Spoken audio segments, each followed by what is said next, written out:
Buenas tardes, amigos. Este es el programa Diálogos de Montoner. Bueno, luego del devastador ataque terrorista de Hamas a poblaciones civiles en Israel, donde contemplamos el asesinato de niños, de mujeres, mujeres que eran humilladas, violadas, asesinadas, el decapitamiento de soldados, luego de este brutal ataque que constituye, a nuestro entender, un día más de ese largo holocausto el que tiene que sufrir el pueblo judío, ¿no?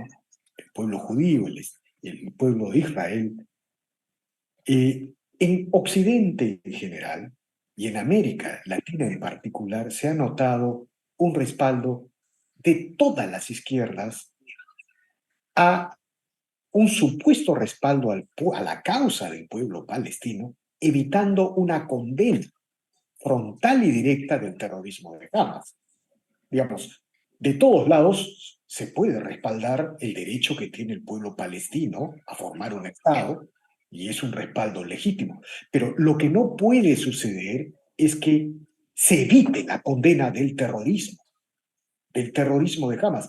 Y eso es exactamente lo que ha pasado en América Latina, en muchos países de Occidente y en muchas universidades.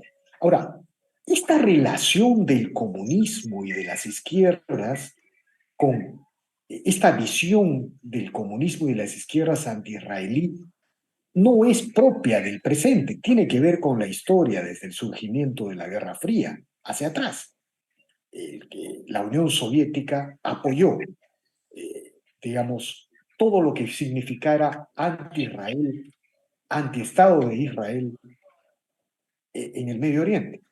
Bueno, para reflexionar de estos temas, el día de hoy hemos convocado a Alexis López, director de Radio y Televisión de Santiago de Chile, permanente entrevistado de este portal. Buenas tardes, Alexis, gracias por la conversación. Muchas gracias por la invitación, Víctor. Un gran abrazo a la audiencia del Montonero y a Perú. Y este es un tema súper gravitante. Yo creo que es de los temas más trascendentales que estamos viendo en este minuto a nivel mundial. Y lo primero que quisiera partir señalando es que Israel no solo tenía el derecho, sino el deber de protegerse frente a este ataque de Hamas desde la Franja de Gaza, y que todo lo que hemos venido viendo en estas 3 semanas que ya han transcurrido desde ese minuto es resultado de las acciones de Hamas. Tiene, por ende, este grupo terrorista que hacerse responsable de lo que está ocurriendo, y eso es muy diferente a que uno vaya a, de alguna manera, justificar o no, o adherir en contra o a favor a la propia causa palestina, porque son dos cosas diferentes. Hamas no es la causa palestina, Hamas es un grupo que particularmente en la Franja de Gaza terminó haciéndose del poder por vía ilegítima, porque no representa realmente a las autoridades formales de los palestinos, y bueno, tienen que hacerse responsables de lo que ha venido ocurriendo a posteriori.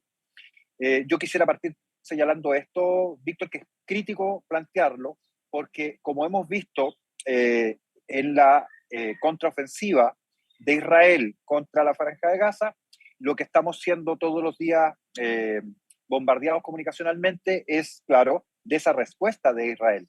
Pero no pueden olvidarse en ningún minuto de lo que tú mencionabas al principio, de un ataque terrorista contra civiles, que no tiene justificación de ningún punto de vista, que no están parados en ningún tipo de derecho internacional, que viola todas las normas de cualquier conflicto, etc.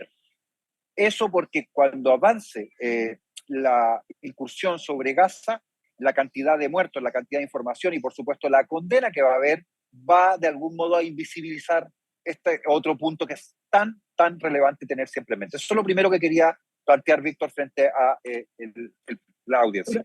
Un poco, me gustaría un poco describir la situación del presente, ¿no? Porque también esto tiene que ver con la historia, con la Unión Soviética, con Yasser Arafat, con la OLP en 1948.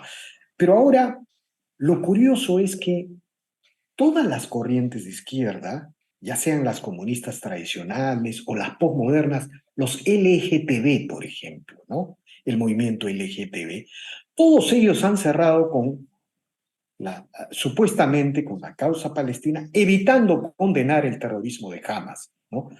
A mí me parece eso muy particular porque bastaría, imagínate a Kristeva, esta autora feminista en Irán, ¿no es cierto?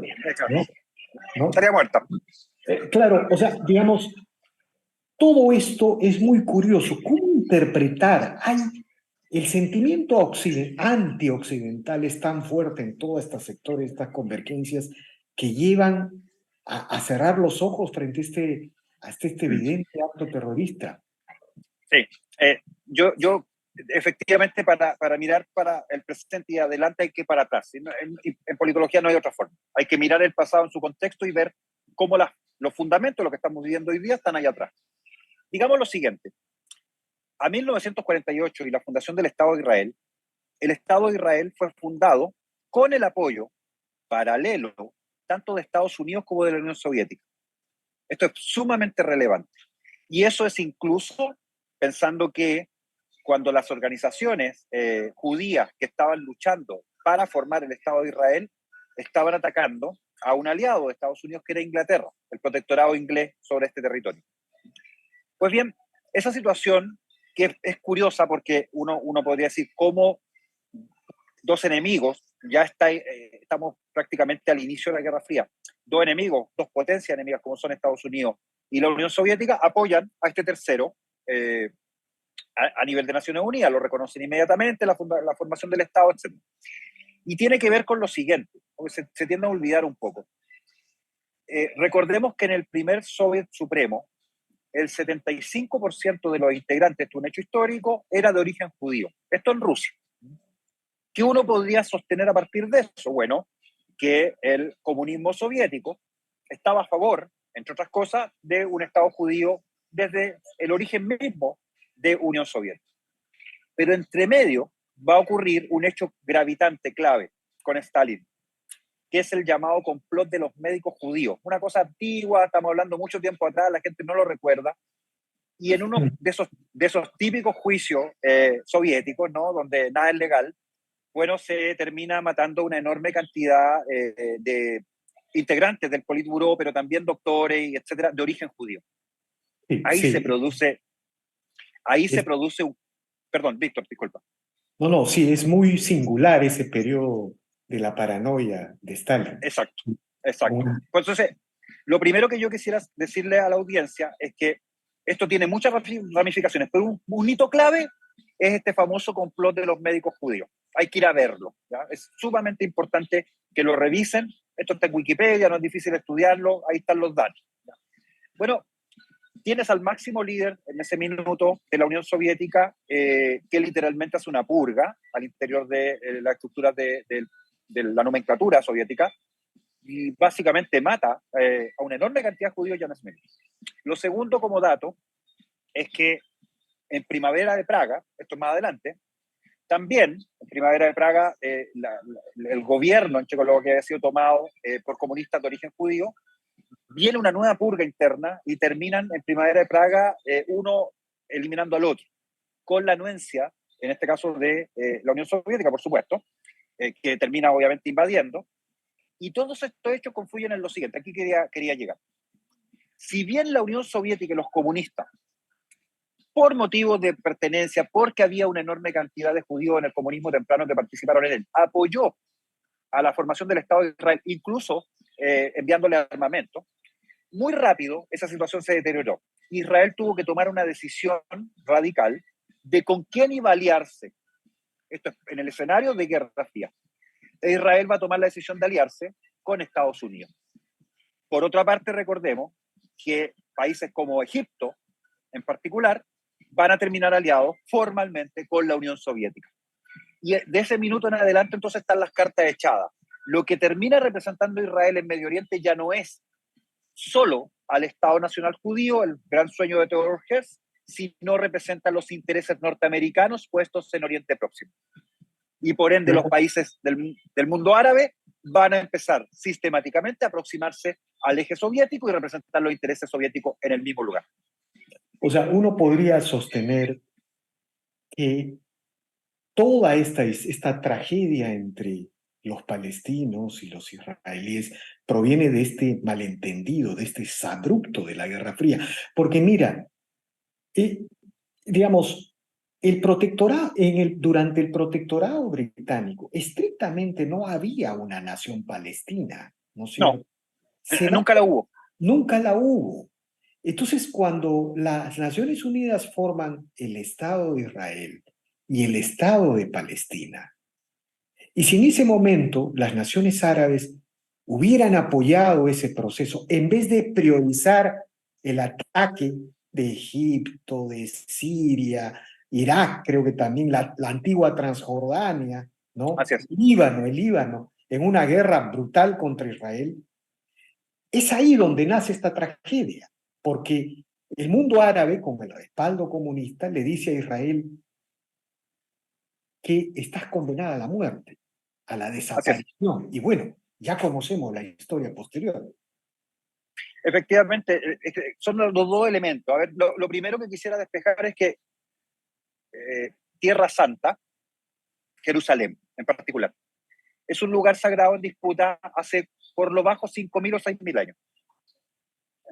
Hay un magnífico libro que se llama Oh Jerusalén, ahora se me escapan los autores, pero busquen Oh Jerusalén, maravilloso, porque te relata toda esta secuencia prehistórica e histórica de hecho en torno a Tierra Santa y particularmente lo que hoy es el Domo de la Roca, en la explanada de la mezquita, que es el lugar más sagrado para el hebraísmo, para el cristianismo y para el islam en Jerusalén. Las tres religiones es una roca física que está hoy día recubierta por este domo que la protege, que no es mezquita exactamente. Ese lugar para las tres religiones reveladas es absolutamente sagrado y además disputado.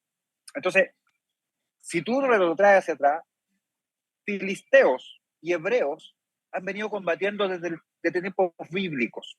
Esta es una pelea entre primos hermanos tribales que nunca se resolvió realmente. Nunca se resolvió realmente. Siempre vivieron filisteos palestinos en torno y alrededor y en Jerusalén, como también vivieron hebreos en torno, alrededor y en Jerusalén. Siempre. Coexistían. ¿Ya?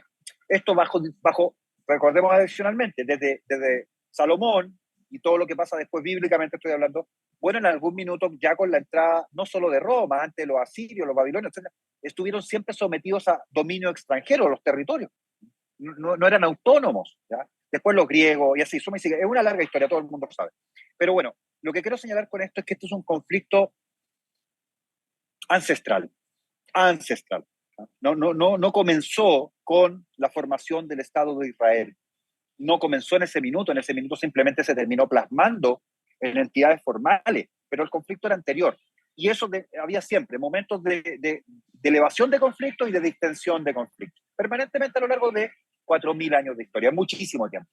No se va a resolver, por ende, por la mera voluntad o por una buena disposición. Hay cuestiones muchísimo más profundas que uno lo ve en ese odio enorme con que opera Hamas en el ataque, ¿no?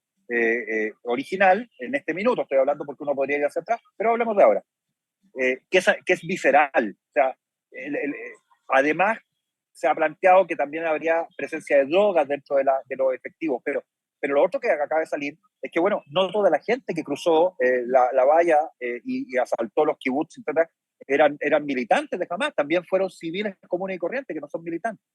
Por este odio acrecentado en el tiempo, que tiene, uno no justifica, uno lo quiere mostrar, porque hay historia detrás, pues. Hay historia detrás. Entonces, no es justificar señalar que los palestinos han ido perdiendo lugares donde vivían históricamente, que Israel ha crecido a costa de territorios que fueron de Palestina, además con una justificación formal, porque fue atacado en 2 guerras o 3 guerras sucesivamente, los 6 días, Yom Kippur y suma y sigue. ¿Ah? En esto, y quisiera terminar con esta parte, una sola reflexión. En la guerra no hay bandos buenos, no hay bandos buenos, solamente hay víctimas. Eso es lo que hay en la guerra.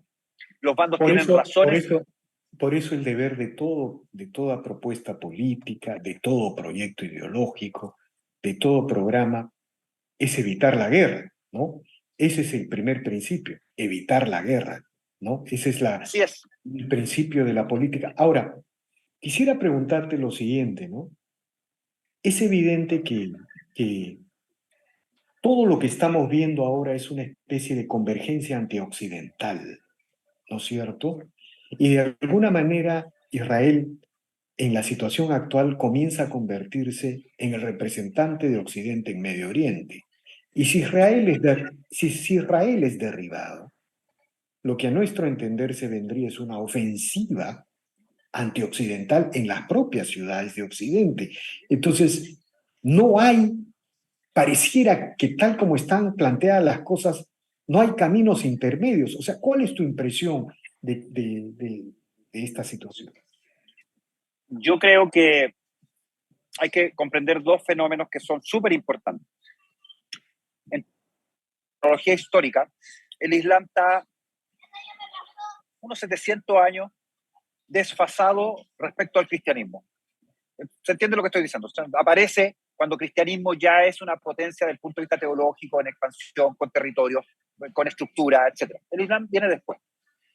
Y en términos entonces de desarrollo socioeconómico, político, etc., el Islam, si tú le quitas al 2023 700 años, está más o menos en alta edad media para Occidente. En segundo lugar, no sé si me expliqué con lo que estoy diciendo, Víctor, porque es medio confuso No, plantearlo. El no, Islam viene atrás. El exacto. Islam viene O sea, atrás. lo que tú estás sosteniendo es que en la acumulación de años y tiempo, comparado con el cristianismo, el Islam está viviendo su edad media. Claro, Su alta edad media, antes del Renacimiento. pero Antes del digamos, Renacimiento. precisando que hay varias interpretaciones de la Edad Media, ¿no es cierto? No voy a discutirlo. Si lo pongo en la cronología y En al términos Islam, cronológicos. si hago que el Islam parta el año cero, bueno, el Islam está en la Edad Media y Occidente está en siglo XXI. En términos Bueno, simplemente de duración. Eso es lo que quiero decir. ¿Esto qué implica? Que si uno retrotrae a cristianismo, a la época de cristianismo militante, de las cruzadas, a la época de cristianismo de la Inquisición, a la época del cristianismo en expansión, a la época del cristianismo en conquista de América, uno puede entender, esto no es justificar, esto es entender, uno puede entender un Islam que es bien atrasado, que no ha llegado jamás al siglo XXI, que está en ese mismo periodo. Y en segundo lugar, más importante, el proyecto del Islam de conquista de Europa es un proyecto geopolítico que está suspendido. No es un proyecto geopolítico al que el Islam ha renunciado. Ellos siguen hablando de Al-Andalus por España, de donde fueron expulsados después de una larguísima guerra y 800 años, que a la gente se le olvida. Y bueno, para ellos eso no ha terminado. Ese es un proyecto geopolítico simplemente suspendido porque fueron derrotados. ¿Ya? Y esto es crítico entenderlo. El Islam no ha renunciado a la conquista de Europa, por ende, a la conquista de Occidente. Y aquí, esto es un punto súper importante. Hay que entender que como estás hablando de un Islam medieval para efectos de este análisis, esa conquista es radical. Esa conquista no es simplemente vamos a penetrar culturalmente y vamos a lograr que todos los cristianos europeos se vuelvan islámicos. Es mucho más fuerte que eso. Mucho más fuerte que eso. Independiente del hecho de que los europeos han puesto la soga al cuello con sus políticas migratorias abiertas, que hoy día los tienen literalmente, en el caso de Londres, por ejemplo, con más población islámica que población británica, voy a decirlo de esa manera, que es un tremendo problema. Independiente de eso, el hecho concreto es que Israel, aparte de ser, vamos poniéndolo en orden, aparte de la pelea histórica, prehistórica, tribal entre primos hermanos, aparte de eso, aparte del territorio que ocupa, aparte de ser representante de los intereses norteamericanos, ahora también es la punta de lanza de Occidente. Y aquí está el gran punto que tú acabas de plantear. Si Israel cae, la puerta de Occidente queda abierta. Y bueno, y uno mira lo que unía a Europa en términos de medioevo, la fe, el cristianismo, a la Europa moderna, eso ya no es ningún factor de unión. ¿Quién tiene más potencia desde el punto de vista entonces religioso, teológico, emocional, radical, frente a un conflicto potencial? ¿El islamismo o la Europa ya no cristiana? Ahí está la cuestión adelante. Bueno, efectivamente, todo es dramático. El momento que se vive es dramático para, para Occidente como tal, esta idea de proyecto de Occidente, esta idea en general. Ahora, pasando al escenario actual del Medio Oriente, ¿ves posible, tal como están alineadas las fuerzas internacionales, que el conflicto se regionalice y adquiera ribetes de una tensión mundial? ¿Crees que eso es posible? Aunque Eh, parece que no, porque el traslado de los dos portaaviones de Estados Unidos ha demostrado que, si bien Estados Unidos va perdiendo preponderancia económica, sigue siendo la Roma militar del mundo. 3 semanas atrás, a las 3 de la mañana, mi trabajo está muy tarde, yo ya estaba siguiendo el ataque cuando se inició. Y eso fue el sábado de la madrugada. Y bueno, el domingo hice un programa que la gente me retó mucho porque lo titulé En curso una tercera guerra mundial. Porque el potencial de escalada de conflicto en esa zona siempre ha sido, desde el 48 en adelante, enorme, todo el mundo lo sabe, ¿no? Kissinger lo sabe, los rusos lo saben, todo el mundo, los chinos, todo el mundo sabe que el potencial de escalada de conflicto en Oriente Próximo es brutal. Yo estimo que tendría que pasar algo casi milagroso para que el conflicto al menos no escale a nivel regional. Lo que hemos visto en estas 2 semanas y ya para 3 es simplemente la toma de posición en el tablero. Como yo juego Go y usted y tú sabes, Víctor, que es el juego que ocupo para análisis estratégico, yo lo único que he visto es el despliegue en el tablero de las piezas y las posiciones para iniciar una ofensiva o una contraofensiva, para efectos prácticos, da lo mismo, que escala rápidamente a nivel regional. Si escala a nivel regional y no se detiene ahí, el potencial de escalar a tercera guerra mundial global es altísimo. Porque recordemos... ¿Tú crees que puede intervenir China y la Unión Soviética, perdón, Rusia? Bueno, lo cierto, Alexis, es que este conflicto también está sirviendo para derribar ciertos mitos. Estados Unidos sigue siendo una potencia militar abrumadora. O sea, Sí, es 12-1. Es de 12, 15-1 sobre China, la Unión Soviética juntos. Eso es incuestionable. Todo eso ha sido desplegado ahí. ¿Eso no cumple un papel disuasivo en la región? ¿Cuál es? depende, es que no depende de factores. Si solo dependiera de factor militar, es lo que hay que entender, bueno, jamás, nunca hubiese hecho lo que hizo. Efectivamente. Porque no es un problema de índole, no es un problema de índole de capacidad de armamento. La simetría siempre ha estado. Siempre ha estado. El Estado de Israel es un Estado atómico. El orden de 300, 200 bombas 300 atómicas. bombas, 300 bombas atómicas Bueno, creo que tiene. bueno, si al que tienes al lado no le importa en absoluto que tú tienes 300 bombas porque sabe que no las puede usar, entre otras cosas, le dicen la hipótesis Sansona, de derribar el templo. Esa es la hipótesis de uso de bombas atómicas en la zona. O sea, nadie queda con nada. Pero bueno, si al que tienes al frente, que tengas bombas atómicas o no, un ejército 1000 veces mejor que el tuyo, no le importa y te atacan, bueno, es que el criterio puramente objetivo, cuantitativo en términos de armamento no es relevante, porque el problema no es ese, el problema es de orden subjetivo, emocional, teogónico, teológico, todas las características que te acabo de mencionar. Y por cierto, y aquí retomo porque se nos fue un poco la idea, la izquierda mundial, desde el tiempo de la Unión Soviética, cuando ya se pone formalmente en contra de Israel, nunca en adelante dejó de estar en contra de Israel, la izquierda en todo el planeta. Eso es el nexo, y hay que entenderlo. Mahmoud Abbas, voy a poner un pequeño ejemplo. Mahmoud Abbas, antes de ser el líder del Estado palestino, El presidente de la Autoridad Palestina, de la Autoridad Palestina, sí, pero es el Estado palestino potencial. Bueno, antes de eso, paseó y estuvo muchas veces en La Habana junto con Fidel Castro. De hecho, le publicaron libros, como por ejemplo, este es un libro que no lo van a encontrar, yo lo lamento, hay que tener contacto de Cuba para poder encontrarlo, pero de Mahmoud Abbas se publica La relación secreta entre el sionismo y el nazismo, que es una cuestión histórica. Esto que te estoy diciendo probablemente lo están escuchando por primera vez muchos de los telespectadores. Y él hace una detallada relación donde prueba, efectivamente, porque fue un hecho, de que entre Haganá y otros grupos que estaban operando para la creación del Estado de Israel hubo colaboración directa con las SS del régimen nazi alemán para que determinados judíos de determinadas características salieran de Alemania para ir a combatir y formar el Estado palestino. Ese es Mahmoud Abbas, y lo hace en Cuba, con el auspicio del gobierno cubano. Ustedes entenderán de que la relación de proximidad entre la izquierda internacional y el comunismo en general, con respecto a la causa palestina en específico, pero más allá del mundo árabe, es así de fuerte. Y lo segundo, principal socio comercial actual de Irán, China.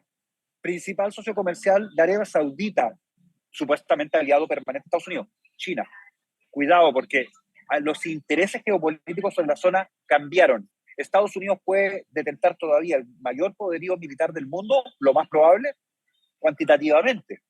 Pero desde el punto de vista de ordenamiento geopolítico, económico, global, es China y por ende Rusia, aliada de China, las que están dominando el escenario y moviendo sus piezas. Uno podría decir que en la hipótesis china del cordón de perla, la instalación de bases chinas que le permiten salir del cerco que tiene Estados Unidos al frente por el lado de abajo con Australia y por el lado de arriba con Japón.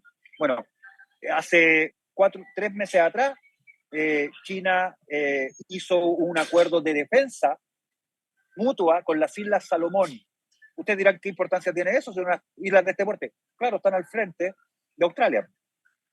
Al frente de Australia. Entonces, se están poniendo las piezas en el tablero y si este conflicto acotado todavía a la franja de Gaza y tal vez la frontera con el Líbano, el Hezbollah, escala a nivel regional, si alguien no le pone freno rapidito, se nos puede ir de las manos a escala global. China podría ocupar este momento para ir para la integración de Taiwán, por ejemplo. Ahora, es un momento clave. Tenemos, perdón, y solamente para que miren el panorama completo, hay intercambio de disparos toda la semana en la frontera, en Cachemira, entre otros lugares, en la India y Pakistán.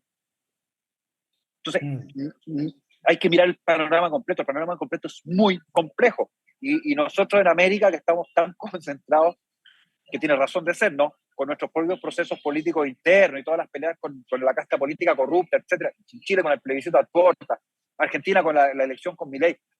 Estamos pensando de que esto no nos va a afectar si escala. Bueno, nos va a afectar. Es terrible. Es terrible para todo nuestro país. Ahora,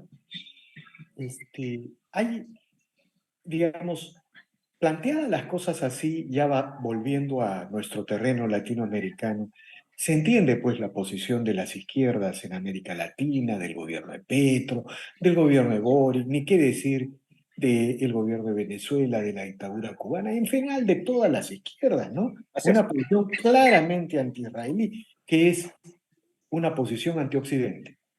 Así es. ¿No? Así es. Y digamos,